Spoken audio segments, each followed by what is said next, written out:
The coverage of President George H.W. Bush's legacy has been mostly positive, with some exceptions. We talked about those last night. But our next guest says the media never treated the president with this kind of civility when he was alive. Here to explain, Rush Limbaugh, host of The Rush Limbaugh Show. Great to have you with us tonight. Hey, pleasure to be with you. Thanks for having me. Okay, so last night we talked about a couple of headlines, including one from the AP that had to be, well, reworked, shall we say, and some others that had an immediate negative reaction to the death of President Bush 41. And now in these coming days, we see a lot of fawning and talking about how he was so great at bipartisanship. He was a different kind of Republican. What's that all about? Well, it's phony. They never treated him this way when he was president. They were vicious to him, like they are vicious and partisan to every Republican. I think it's just a vehicle for them, Shannon, to be able to contrast what they think Trump is versus the way they're telling us Bush was. The thing is that they never treated George W. Bush this way, or George H.W. Bush, either one of them this way. They had just as much animus for Bush 41 and Bush 43 as they do Trump, for different reasons. But since the current objective is to get rid of Donald Trump, however they can do it, driving down public opinion or Mueller's report and impeachment, anything they can do to contrast Trump with what they say was the greatness and the way it ought to be, every good Republican in the media's idea loses. That's what they celebrate Trump, or rather Bush, because what did he do? He raised taxes. He was bipartisan. He went against the interests of his own party. That's what made him a good guy. And it's just phony. It's nothing more than a vehicle for them to continually contrast this made-up image that they have of George H.W. Bush, which, by the way, what they're saying about him now is true. All of the class and all the dignity, all the sophistication, but they never reported on him this way when he was president. Well, let me ask you, because you interviewed him many times and spent time with him over the years, what do you make of this idea that he was a great compromiser, that there was more bipartisanship then? Do you think he worked well with the Democrats? He was too trusting of the Democrats? What do you make of his legacy in that respect? Well, I had one of the greatest honors and thrills of my life. I was invited to spend the night in the White House during the campaign in 1992, the Lincoln bedroom. And the evening featured about an hour-and-a-half discussion of the campaign. At this point in time, Ross Perot was threatening him on the Republican side with much the same kind of appeal that Donald Trump has and had in the 2016 campaign. And at this point in time, it was June of 1992, and there really wasn't a considerable Democrat threat at the time. They weren't thinking that Bill Clinton was really all that serious a contender.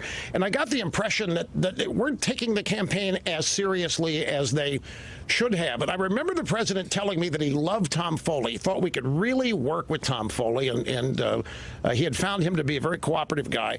George Mitchell, he said, was the most partisan man in Washington. But George H.W. Bush believed in the idea of service and government working together and compromising, and the end result was what was important to him. And as such, he didn't fight back against any of the criticism, just like his son didn't. And I think those two facts, the fact that there was more attempted cooperation, no attempt to defend themselves against some of the most outrageous charges that they were faced with by the media and the Democrats, is one of the things that led to Donald Trump. Republican voters have just been frustrated that candidates they elect don't fight back. And when Republican candidates don't fight back, they're also not defending Republican voters. So here comes Trump doing what Republican voters have wished Republican candidates would do for 25 or 30 years. And it's really not a mystery why he won. Well, and to that point, we've heard so much about the Bush family being very modest and saying it's not about you, don't go out there and be bragging about yourself, to the point that Andrew Ferguson, who obviously was a speechwriter for Bush 41 during the 92 campaign, lamented the fact that this guy was a World War II hero, but now that he was facing off against this young, upstart Southern governor, they didn't want age to be a factor. They didn't want it to be braggadocio to be a thing. But he talks about the fact that it was frustrating, that he couldn't write those things into speeches, and until the very very end, it wasn't something that Bush 41 was going to talk about. Bill McGurn, in his piece in the Wall Street Journal, says this today. He says on the first day that he was eligible, his 18th birthday, George Bush enlisted in the United States Navy. Even at that age, he could not abide the idea of another man standing in his place in the defense of his country. And this determination to serve would take him to some of the most horrific battles in the Pacific. And yet, Rush, back in 92, he wasn't supposed to talk about that. No, well, Shannon, it was a different time. It was a different time in 92. It was a different time in 42. But 92 is closer to 42 than 92 is today, in terms of the definitions of public morality and values. And you nailed it. The one thing, I mean, I was raised this way. You do not brag. You do not brag about yourself. Even if you can do it, you don't do it. It's not becoming. It's unseemly to do so. And the Bushes, if anything, were that. And you're right, they had a belief that the office was bigger than the man. George W. Bush, I routinely asked him, why are you not fighting back against some of these just insidious personal insults? He said, because I'm not going to sully the office and take it down to the gutter of where politics is today. And I said, but you're letting down a lot of people that voted for you, but that's just the way they were raised. And not bragging and not talking about things that you had done. I think in those days, Shannon, it was thought that those great achievements and accomplishments would speak for you, that they would be part of how you were publicly known. But against a media onslaught to disparage that, to criticize it, to ignore it, the public had no chance. The public that was young enough not to remember World War II had no recollection of that George Bush whatsoever. And so they were never going to learn it because he wasn't going to tout it.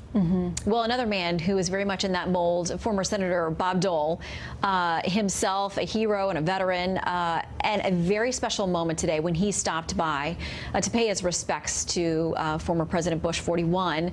And they were great political rivals, as you've noted. It was a really special moment today. Let me tell you, I saw that. I was just sitting down here after coming back from a commercial break, and I watched. I was glued to it because you're right. They had a tremendous rivalry, and it wasn't a widely known rivalry. It was political. It wasn't personal. Bob Dole always felt slighted next to George H.W. Bush. Bob Dole was a war hero. Bob Dole lost the use of his arm.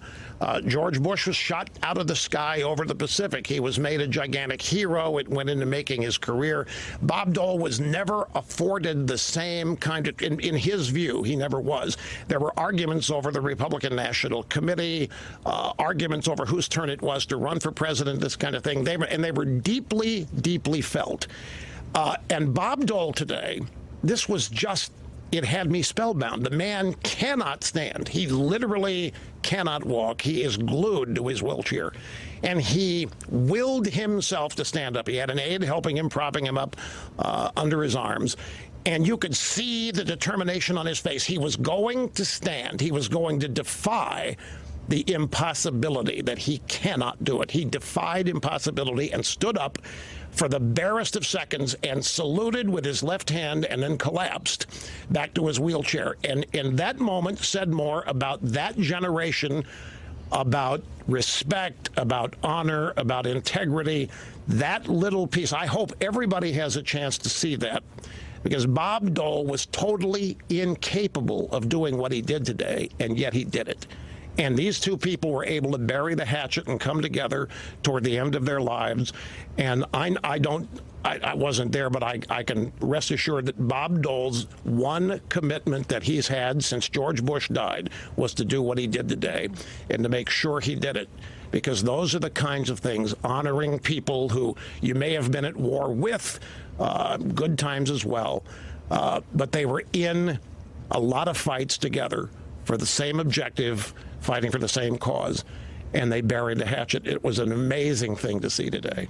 Well, may President George H.W. Bush bring out the best in all of us across the spectrum as we honor him this week. Rush, thank you so much for sharing your insights and your memories. We really appreciate it. You know, if I was Barack Obama, I'd be really upset, Shannon. All this talk about George Bush being the last days of civility. If I were Obama, I'd say, what about me? You know, I was civil. I was a nice guy. I was sophisticated. I was the smartest guy in the room. Why are they going back and honoring this guy? If I were Obama, I'd be worried maybe the media is forgetting him. Not so fast, I don't think, Rush. Thank you. Great to see you. I had to get that in. Have a Thank great you, night. Shannon.